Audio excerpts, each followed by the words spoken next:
And joining her on the stage, Managing Director at INAM, Oliver Hasse. Round of applause. Welcome, Oliver. Whichever seat feels comfortable for you. Next up from the NATO Innovation Fund, its Communications Officer, Lauren Covetta. Welcome.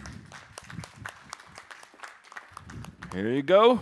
And joining them from LIFTT, Institutional Relations and Scouting, Alessandra Scotti. Welcome. A round of applause.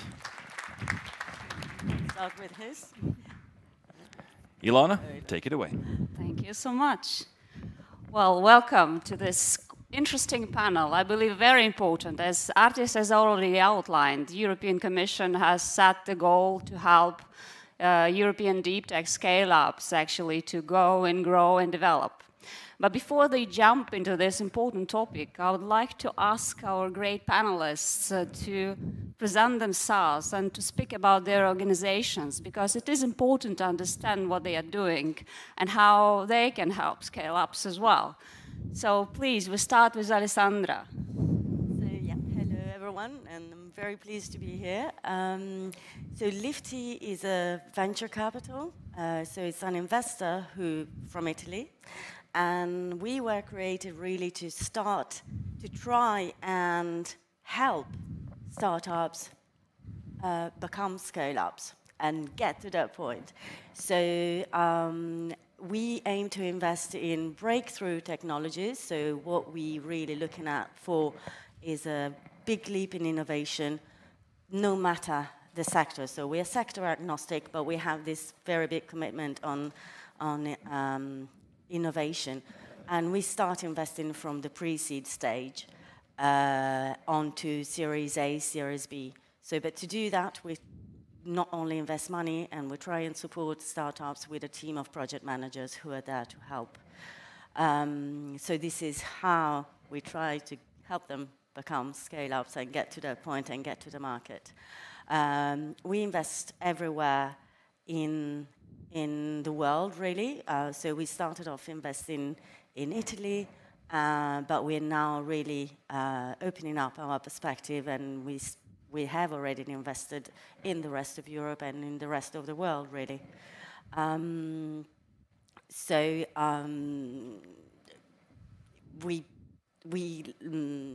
think that's. I'm not going to go any farther on that. Otherwise, I'm going to be too long, and I'm going to. Yeah. So Lauren, can you please tell us what you do? Indeed, and yes, and first, before I get into my comments, just a big thank you to the Reactor and to the government of Latvia for really welcoming us so warmly. But as was mentioned, my name is Lauren Covetta, and I am a communications officer for what's called the Emerging Security Challenges Division at the North Atlantic Treaty Organization, or NATO. And so we're headquartered out of Brussels, for those of you who've not had the chance to visit. But effectively, I'm here today on behalf of what's called the Defense Innovation Accelerator for the North Atlantic, as well as the NATO Innovation Fund. And that's really my priority portfolio. And so these two initiatives have really been birthed from NATO's prioritization of these emerging and disruptive technology areas. And I'd like to quickly distinguish the two, which hereby I'll reference as Diana and the fund, or the NIF. The fund is really solution focused, so what its purpose is to find products or deep tech solutions that can not only have a commercial use and impact, but also one that can be lent to defense and security challenges. And that's really a network of over 60 accelerator sites, as well as some regional hubs that those programs or those challenge participants get to partake in. Whereas the fund is the world's first multi-sovereign venture capital fund. So it's comprised currently of 22 of the now 31 NATO allies, and it is focusing on early stage to pre-seed and onwards startups in deep tech, and this is very much innovator focused, so looking to invest in these innovators who may be able to help us tackle some of the challenges of today and the next decade. Great. Thank you, Lauren. Oliver. Thank you very much. So, good afternoon, everybody. My name's Oliver Hasse from from INAM, and also, first of all, thanks a lot to everybody involved in the organization of this event. As you can imagine, I've been to a number of deep tech specific events, and this is really exquisite, so congratulations for that. Now, what does INAM do? INAM stands for Innovation Network for Advanced Materials, and we are basically about having created an ecosystem for deep tech startups, hardware deep tech startups, and in particular in the space of advanced materials, photonics, and optical technologies. That's quite a wide field, as you can imagine, and we've been evolving the organization quite a bit over recent years. So at the moment, we offer 3 different programs that enable us to accompany startups from pre-founding, actually, to Series A, i.e. to the scale phase. And as any ecosystem, one key aspect, or one of our success factors, is that we bring together the right people, i.e. the right entrepreneurs with the right corporates, with the right investors, and oftentimes also the right researchers / academic background people that support the startups on the journey. If we look at our KPIs, we have a survival rate since 2016 of the graduates, let's say, from our programs, which is exceeding 90%, which shows a bit, I think, that we do have an impact. I don't want to say that it's all due to us, but I think we do have a little impact in the success stories of our startups. Handing it back to you, Ilona. Thank you. Great, great. Thank you so much. My first question would be probably to you, Oliver, as well. How we defined a startup, a deep tech startup at scale-up stage. So are there any differences with the traditional startups? Can you give us some kind of characteristics? Absolutely, yeah. And we actually last year, or the last 2 years, have been thinking about that quite a lot, because we introduced our scale-up program, hence we had to make quite clear definitions. And we've come to see in scale-ups, when we look at digital startups, as those that just, go up the hockey stick kind of thing, yeah? And in deep tech, things are slightly different, and particularly in hardware deep tech. You might not even see a hockey stick at all, but yet they come to a maturity stage, which we call scale-up, which on a purely technical level is for us between TRL 6 to 9. From a company development perspective, or to put it into simpler words, it's when they have a product in the market and now need the resources, the knowledge, the people, the infrastructure, and the strategy to scale the production of that product. These companies fall for us. And that can, of course, be contested. Internally, we have, as I said, discussed it a lot, and it has been also contested, this definition. But that's for us our selection criterion for the Atmacom Scale, as it's called, program. Okay, so this is not something that you are leading them to, but this is your entry criteria for the scale-up program. Correct? Precisely. We have other programs where we lead them to that stage. Very good, very good. Alessandra, can you share with us your perspective on how you define scale-ups in deep tech?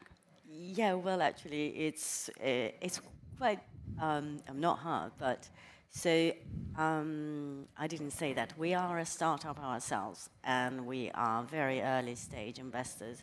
So from our perspective, a very internal perspective, is when we are, it's a bit similar to what Oliver was saying, we feel they're kind of ready to try and approach the market, because the development beforehand is such, there's so much to validate, that when it's time to really think, do we have all the kit to go to the market, then we can start talking about a scale-up.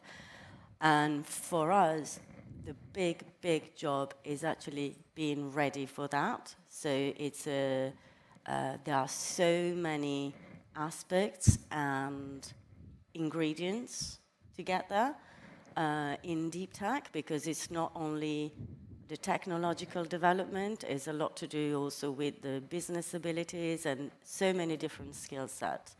And I think the main ingredient then that helps building up everything else is the skills, so most likely the team. That's what we really the first thing we look at, whether if they don't have those skills, they're able and aware of what they need. Yeah, I couldn't agree more, because I think we also had discussions today that you may fail on every area if you are not full with your team, if you doesn't have some certain skills that you need, no matter how good your idea, no matter how good the attack, then if you are missing some kind of the capabilities within your team, then it's a disaster. You can't do it. And I think if there aren't the skills, there has to be the awareness that they're lacking some skills. And a strategy whereby they're going to come in at a certain time. Otherwise, it's not going to work. Sure. Lauren, what's your take on this? Yeah, so what are maybe scale-ups in deep tech from defense perspective, if you can add anything to the picture? Absolutely. So I think that I should qualify with, I'm not a deep tech founder, yes, but it is my job to listen to them, and it's my job to help NATO understand what it is that they struggle with, what challenges we can help address through this Diana and the NATO Innovation Fund. So what we see is that really the challenges faced by startups and scale-ups alike, you know, of course, undercapitalization, we've talked to at length, I think, at this conference, but the two in particular, to NATO, from a defense and security perspective, is not only the undercapitalization, but the unbalanced distribution of that capital across the alliance. So throughout the conference, I've heard a lot of comparison between Europe and the US. But for NATO, it's all together. We're a transatlantic community, so North America and Europe combined. And so for us, we need to ensure that those deep tech startups and scale-ups here in continental Europe, in the UK, are able to access that same funding, perhaps, that the US is tapping into, you know, in great depth. So for us, it's also about equalizing a bit of that funding and making sure that this fund itself is very much European focused, so that the US actually isn't participating in the fund, so they're not an LP, and that I think already nor is Canada, and so that really opens things up to I would say bridge the funding gap. But the other issue that we hear a lot from founders about is this kind of threat, but also opportunity of foreign investment that's come up quite a bit, I would say, in the last decade. And I've been pleased to hear the narrative here at the conference about this. But of course, it is a national security concern where folks are getting their funding from, and also what the underlying intentions are of those capital sources. So also for us, we're trying to help scale-ups and startups, you know, access patient capital from a very trusted source and from one that really has the best interest of Europe in mind. Okay. If, let's say, we are thinking about the checklist for a startup thinking of scaling up, what would be these boxes that they need to tick, whether to understand, are we scaling, are we just waiting, do we need to prepare anything else? Maybe we can start with Alessandra. Okay, well, it's not an easy checklist, is it? Of course. Because it covers quite... Well, as I said before, I think the main thing is... So, let's start with this. You should, by the time you're ready to scale up, you should know very well your product market fit. You should know how much each new customer costs. Getting a new customer, you should know the retention cost as well for that customer and the retention rate. Once you supposedly know all these things, I think what you need to do is to make sure that you have thought out what's going to happen in the future and have a strategy, and if you and have all the tools to go further. So I'm thinking very much, so the teams, I said before, have the awareness that you're lacking some skills and know that each member of the team is going to have a role, that role is going to grow, and they might need some other team members, and so you're going to need the resources to recruit those members and retain them. Bigger team, you have to think that you need different processes, different procedures and different tools. So whilst you would possibly work on your leads on an Excel spreadsheet, it might not be enough. You have to have a CRM. So start thinking kind of bigger. And that's with every single aspect of the company, if I may. And same goes with the investors. You might have had some great investors in your who've helped you. You might need different investors. So if you're scaling up, you might have to go into different markets. And so you need to have, there are some investors who are very good at helping you into the market.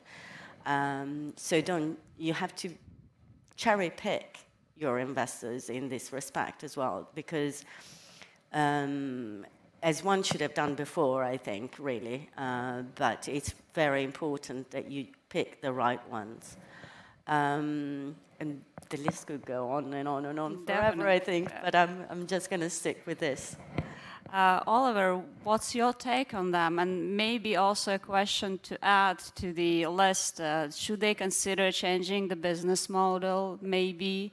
Or even does it have some connection to changing the branding? Let's say if they go to another market, another country, or maybe it will be another product market fit for this particular market. Maybe you can share some examples from your program, from your experience. Sure, absolutely. Although in the scaling phase, I would expect that they are focusing on one product. Actually, in our other program, the ATMACOM, which is focusing TRL 4 to 6, 7, maybe, this is where we challenge them and ask them, are you in the right market with your product? Are you sure about this market? Have you decided? Because oftentimes they come and say, okay, we have this super interesting material and it can work here, it can work in defense, it can work in medtech, it can work anywhere, and we force them to really think about where to go, because that is, as Alessandra said, for us also a prerequisite for going to the next stage.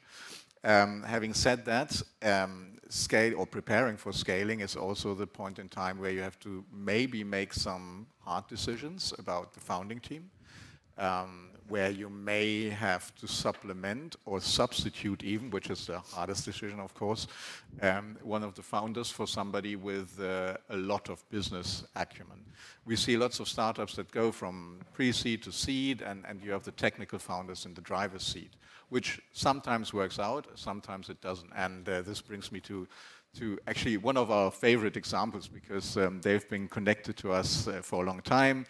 They went through our program in 2017, came from Israel, set up office and production testing facilities, let's say, in Berlin. Got their first investor, a family office, a German family office, through us, collaborated with Humboldt University in Berlin. And then last year actually went on into our scale-up program. Before that, actually, they hired a business guy, a CEO that is purely business-driven. And since then, things are really taking off. They've been making connections with our corporates, and they are closing their Series A round sometime in the summer, I hope they're aiming for. And the product is super specific. It's kind of a conductive ink, but produced at lower cost with less environmental damage, let's say, etc. So those are the product specifics. So super niche market. So we are again talking about the team dynamics, and also for scale up, this is an extremely important topic. My next question is to Lauren. What are the players on the market, what you see from your perspective, could help companies to scale up? And probably specifically within your network, because if you are speaking globally, I think you are in the perfect position to help scale-ups. Indeed, excuse me. So something that the NATO Innovation Fund in particular will offer to those in its portfolio are really three key areas that distinguish us and from other investors. And the first is market opportunity, indeed. So I don't know of any other investor who can offer 31 kind of geographies, but in our case, the 22 LPs that we have not only access in those channels of exposure to governments, but also their defense and security sectors, which have oftentimes been referred to as kind of a black box or very, very difficult to crack into. And so that market opportunity is really a tool that can be leveraged from the NATO perspective. I've mentioned patient capital, so the fund itself has a 15-year runtime, and so we aren't really applying those same pressures of profit as some others may, and so we're allowing that kind of deep tech timeline to really take its form and do what it needs to in order to get there. And the last being the kind of technological diligence and validation. I mentioned earlier that Diana in particular has over 60 test centers and 9 accelerator sites, which the participants of the program will actually be able to leverage. And so this is an enormous network of not only end-user connection, so working directly with the militaries, directly with defense and security, directly with governments and ministries from across the participating allies, but that tech diligence also extends to over 6,000 scientists that NATO has in its network through what's called the Science and Technology Organization. So those 3 areas are really what we can offer from our programs, and so I think that could certainly lend to a bit more of a different advantage. I think this is amazing, really. This is amazing. Alessandra and Oliver, maybe this question also to you. What are other players in the ecosystem that you are connecting startups with and who are important specifically at the scale-up stage? Well, my answer is quite obvious, being one of them. You are, of course. Maybe there are other players. And I've said it before, as I said it earlier, I think the role of an investor, okay, there are different models, there are different ways of acting. So like we have, as LIFTT, we're very proactive and very supportive. It's part of our model that we have a team dedicated just to support the startups, so to be in every aspect, from the technological development to the business strategy, and they have basically a daily, regular contact and relationship with the startups in our portfolio. But it is important to, there are sometimes possibly, well, they have a very specific roles, and it's not always about corporate venture capital, of course, they're very useful also in the earlier stages, really, to validate the technology, so they are essential. But an investor can open, first is a sign in terms of your strategy when you have one in, so you're already sending out a message, and then it really helps entering a market, if it is the right one, if it has that role, apart from just injecting money. So. Right. Oliver, I'm sure through your network in INAM, Absolutely, you can name lots of players. So I think the key players that, and most of our startups are obviously B2B, right? So we hardly ever have a B2C startup. It happens, but it's really the minority. So connecting them to potential customers, aka corporates, is one of the key things that we are trying to achieve. That is a no-brainer. But then on the second level in our programs, what we do connect them to, and that is crucial even before you connect to corporates, is getting your IP strategy right, i.e. connecting to lawyers/IP lawyers that help you forge that strategy. Because before you want to reach out to potential customers/pilot customers, you want to make sure that you've your IP strategy in place and know what you can share and what you cannot share. As of late, we've also started to connect them to other people that help them, for instance, in determining the right mix in the leadership team in terms of personalities. Competencies is rather obvious, but personalities, goals, etc., etc. So there's a number of tools around, of course, in the wider space where you can analyze teams and their behavior and their collaborative potential. And we started to use that for our scale-up program as well, so that they get at least an idea of where there are gaps and where there are potentially areas of friction or problems even, and can basically move beyond that. We're also looking at hiring and finding talent, because that has become an extremely difficult thing in recent years in Germany. So we've introduced also a module on employer branding, how to get to talent, how to hire them, labor law, all these basic things that you need to know. Yeah, just to say a couple of things that we are incorporating. That's really, really great. Yes, IP strategy, definitely, because you're going to other markets, you need to have protected your IP on that market. Coaching, probably on an individual and group level, and hiring. Yeah, that's extremely well. Another topic that I want to actually bring, we have still a couple of minutes. There is another hot topic in Europe. This is sustainability agenda, and we talk a lot that deep tech startups should have that narrative, not just talking about the technology, but also they need to have the story. How do you see this relevant for scale-ups, if at all? Maybe we should start with you, Lauren. Sure. So NATO really recognizes both the importance of the climate crisis and the agenda that goes with creating a more sustainable and secure future, but also that of gender equality. So NATO has dedicated teams at its headquarters working on energy security, climate, as well as human security, protection of civilians, as well as gender. And I think that as the fund launches, which will be this summer, so on the margins of the Vilnius summit in July, the fund will operationally launch. And in the lead up to that, as we're in formation mode, these are ongoing discussions about how the fund and how NATO really wants to define its ESG approach. And I think that because it will be an Article 8, like a light green regulated fund, we already are setting ourselves up to ensure that it's not just the KPIs that we're meeting along those lines, but that it's really embedded from the start, from the fund's conception, how we're going to be sustainable, how we're going to be inclusive and equitable. And I think that it'll be well in alignment with the more strategic NATO agenda that's already been undertaken. But I think also something that ties into this for us is the principles of responsible use. So kind of the ethics angle that we've really applied to our approach to emerging and disruptive tech and in deep tech.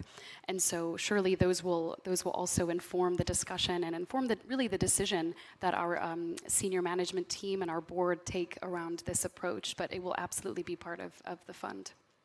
Great. Alessandra, is sustainability a topic within something that you do with scale-ups or startups? Well, it is a crucial, it has to be talked about. You can't just miss it out. Well, there's two things. I think that actually for deep tech, very often they have it within themselves. So very often actually the solution they are bringing onto the market, taking onto the market is more energy efficient, is sustainable. It does tick some boxes already, so it's just a matter of spelling it out and make it evident. So I think in that respect, it normally isn't too difficult. But again, of course, it's my perspective. From an investor's perspective, more and more investors are asking a compliance with the ESG, and even at a venture capital stage. At a later stage, all investors there will be regulations in place. What is difficult actually is to have a proper framework and some clear criteria, but it's something that's, we leave it out. But it is essential in your storytelling to point that out. And as I said, because it is one of the objectives and one of the elements that you have to comply with for an investor as well. So most LPs ask their funds to be compliant. So to be compliant, their startups have to be compliant. But as I said, I think it shouldn't be that difficult to be able to fit in and to, it's just highlighted actually, it's very important. It's a great thing, so. That's for sure. Oliver, do you emphasize this through your programs? Absolutely, absolutely. So sustainability has become a key topic on the top level as well as on the sort of interior levels. We have startups that basically do biodegradable packaging, biodegradable polymers or whatever. That's the obvious case. But also we have startups which basically, for instance, find a replacement material for platinum in fuel cells, which, you know, is in a way also enhancing sustainability, but on a much more minuscule level. So it's really, really a key topic. We also see that in the investment landscape. One of our top pre-seed performers last year, even before they had a fully functioning lab prototype, they were able to raise at a 6 million valuation, which I found super impressive. It's a great team, but still, I found that super impressive. So they're in the carbon capture area, which is kind of a hot topic these days. One caveat though, and that connects or ties in with the question we had before, connections that we make, we push them also to internationalize very, very early on, because their markets in one country might be very limited. So we tell them to really look into which markets and which players in other markets they want to be connected to. We are, as a network, quite international, so that helps, of course.